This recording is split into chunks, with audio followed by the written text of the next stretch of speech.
Everyone, welcome back to the channel banking Sarathi. So दोस्तों, आज का जो क्वेश्चन है हाउ टू बी कंसिस्टेंट। आपने ये वर्ड बहुत बार सुना होगा, बहुत लोगों के मुंह से सुना होगा। मैंने भी अपनी वीडियोस में बहुत बार ये बात कही है कि अगर आपको सक्सेसफुल होना है, अगर जो आपने मिशन सेट किया है उसको आपको अचीव करना है, तो आपको कंसिस्टेंट होना बहुत ज़्यादा ज़रूरी है। बट मुझे एक दो मैसेजेस भी आए थे कि मैम कंसिस्टेंट कैसे रह सकते हैं, और ये बहुत कॉमन क्वेश्चन है जो एस्पिरेंट्स के मन में होता है कि कंसिस्टेंसी होनी चाहिए, तो बात सच है, बट कोई ये नहीं बता रहा कि हम कंसिस्टेंसी कैसे रख सकते हैं। कंसिस्टेंसी वर्ड जितनी सिंपल है, उसे अप्लाई करना उतना ही मुश्किल काम है। लेकिन ये भी बात उतनी ही सच है कि अगर हम अपने एफर्ट्स में कंसिस्टेंट नहीं रहते तो हमें सक्सेस पाने में या तो बहुत टाइम चला जाएगा या हमें सक्सेस नहीं मिलेगी। ये बात बिल्कुल सच है। तो इस वीडियो में मैं बात करने वाली हूँ कि आप कंसिस्टेंट कैसे रह सकते हो। वैसे कंसिस्टेंसी है क्या? कंसिस्टेंसी बस एक सिंपल सी चीज़ है कि आपको कोई भी काम करना है तो आपको वो रेगुलर बेसिस पे करनी है। आप पढ़ाई कर रहे हो, आपका जो भी एम है लाइफ में, मैं सिर्फ पढ़ाई से रिलेटेड नहीं बोल रही हूँ, जो भी आपका एम है लाइफ में, आपको वो अचीव करना है, तो आपको उसको रेगुलर बेसिस पे एफर्ट्स आपको लगाने पड़ेंगे। जब आप कंसिस्टेंट नहीं रहते हो, जब आप रेगुलर नहीं रहते हो, तो आपने जो भी एफर्ट्स लगाए हैं वो भी क्या होता है, उसका फ्लो टूट जाता है और आप और पीछे आ जाते हो। अभी हम लोग बस पढ़ाई के बारे में बात करते हैं। पहले जब हम पढ़ाई करते हैं और हम एक फ्लो में रहते हैं, तो क्या होता है कि हमारा इंटरेस्ट उसमें धीरे धीरे बढ़ने लग जाता है। कोई भी काम हम जब रोज करते हैं तो हमारा इंटरेस्ट में बढ़ने लग जाता है। वैसे ही जैसे आप उसमें ब्रेक लगा देते हो जरा भी, तो क्या होता है, आपका वो फ्लो टूट जाता है, और फ्लो टूटते ही फिर आपका नेक्स्ट दिन भी वो काम करने का मन नहीं करता है। तो कंसिस्टेंसी इसलिए जरूरी है ताकि आपका इंटरेस्ट उस पर्टिकुलर चीज में बना रहे और आप एक रूटीन में रहो। इस वजह से आपको रेगुलर बेसिस पे चीजें करनी जरूरी है। आप जो भी पढ़ाई कर रहे हो आपको रेगुलरली करने की जरूरत है। अगर मैं अपनी बात करूं तो मैं बहुत ज्यादा 8 या 10 आवर्स मैंने कभी पढ़ाई नहीं की, टू बी ऑनेस्ट, कभी पढ़ाई नहीं की। बट आपने जो मेरा इंप्रूवमेंट देखा, जो भी चैनल पे पहले से हमको पता है, वो इस रीजन से है क्योंकि मैं कंसिस्टेंट थी।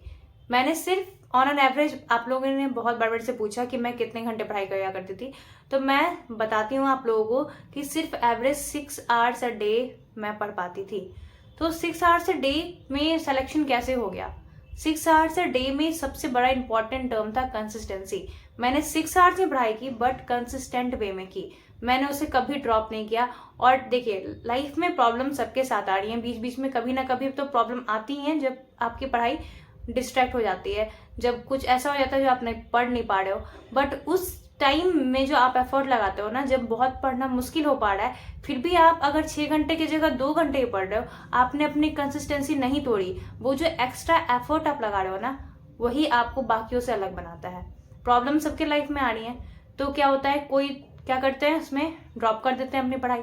लेकिन कुछ ऐसे होते हैं जो कोशिश करते हैं कि चलो पूरी नहीं कर पा रहे तो थोड़ी भी करें, तो वहां पे वो बेटर हो जाते हैं उन बाकियों से, और यही बेटर होना आपको कंपटीशन में आगे लेके जाता है। फाइन। अब अगर मैं कुछ पॉइंट से बात करूं कि आप अपनी कंसिस्टेंसी कैसे बरकरार रख सकते हो, तो फर्स्ट चीज देखिए, आपको सबसे पहले रीजन फाइंड करना पड़ेगा कि आप कोई भी काम कर रहे हो तो क्यों कर रहे हो। अगर आप बस किसी और के बोलने पे कर रहे हो या बस फैमिली प्रेशर पे कर रहे हो, तो ये ज्यादा दिन काम नहीं करने वाला। You have to find the reason why. आप कोई भी काम, कोई भी एम या कोई भी एग्जाम जो आप टारगेट कर रहे हो, तो वो आप क्यों कर रहे हो, आपको इनर मोटिवेशन होना चाहिए। उस काम के करने के पीछे का जो रीजन है वो इंपॉर्टेंट होना चाहिए। जब तक वो इंपॉर्टेंट रहेगा, ज्यादा दिन तक नहीं चलने वाला।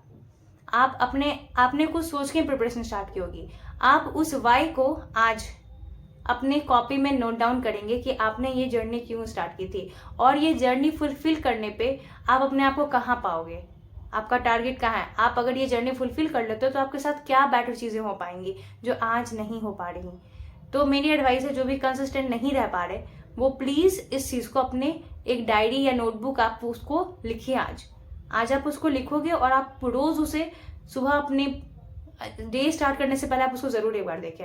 ये आपको बहुत मोटिवेट करेगा।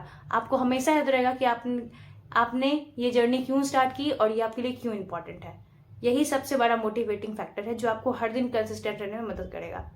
नेक्स्ट, जो भी टारगेट आपने एम किए हैं उसको आप अपने फोन के वॉलपेपर पे, अपने लैपटॉप के वॉलपेपर पे, देन कहीं आप लिख के पेस्ट कर दो, ताकि अपने इर्द गिर्द ऐसा माहौल बनाइए जो आपको हमेशा आपके टारगेट की याद दिलाए। आप कभी लेजी भी फील कर रहे हो तो आप उसको देखकर फिर से मोटिवेट हो जाए।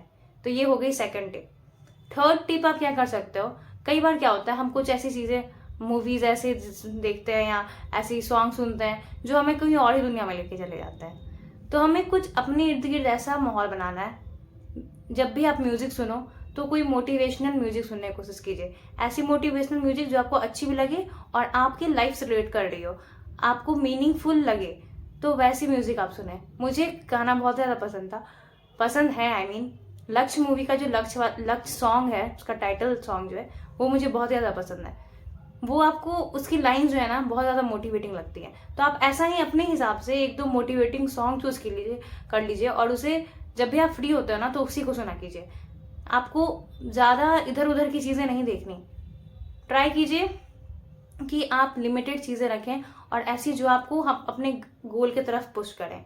ये सब चीज़ें आपको कंसिस्टेंट रहने में मदद करेंगी। फिर आप जब कभी कभी पढ़ने का मन नहीं करता, कंसिस्टेंट ना होने का रीज़न क्या होता है पता है? जब कई बार हमें पढ़ने का मन नहीं करता, हम कुछ और चीज़ें करने लग जाते हैं और हमारा मन फिर उसी में लगा रह जाता है। तो जब आपको पढ़ने का मन ना करे तो उस टाइम भी आप फिर भी जाके बैठें, अपने स्टडी टेबल के पास आप जाकर बैठें। जो अगर आपको पढ़ने का मन नहीं भी कर रहा तो आप फिर भी अपने आप से प्रॉमिस करें कि मैं बैठूंगा या बैठूंगी, ठीक है, उठना नहीं है। आप कुछ और ट्राई कीजिए। आपको कुछ लेंदी करने का मन नहीं कर रहा, कुछ हल्का फुल्का ट्राई कीजिए, कुछ पीछे का रिवाइज कीजिए, या वो भी मन नहीं कर रहा तो आप कोई मोटिवेटिंग स्पीच सुन लीजिए। कोई तो ऐसा पर्सन होगा, यूट्यूब पे आप सब कुछ लाते हो तो उसमें कोई तो ऐसा पर्सन होगा जिसकी बातें आपको इंस्पायर करती हो। तो आप ऐसा कोई मोटिवेशनल स्पीकर फाइंड आउट कीजिए, उसकी बातें सुनिए। अगर आपको उसकी बातें मोटिवेट कर रही हैं तो आप फिर से आपको मन करने लगा कि चलो फिर से पढ़ाई की जाए, ठीक है।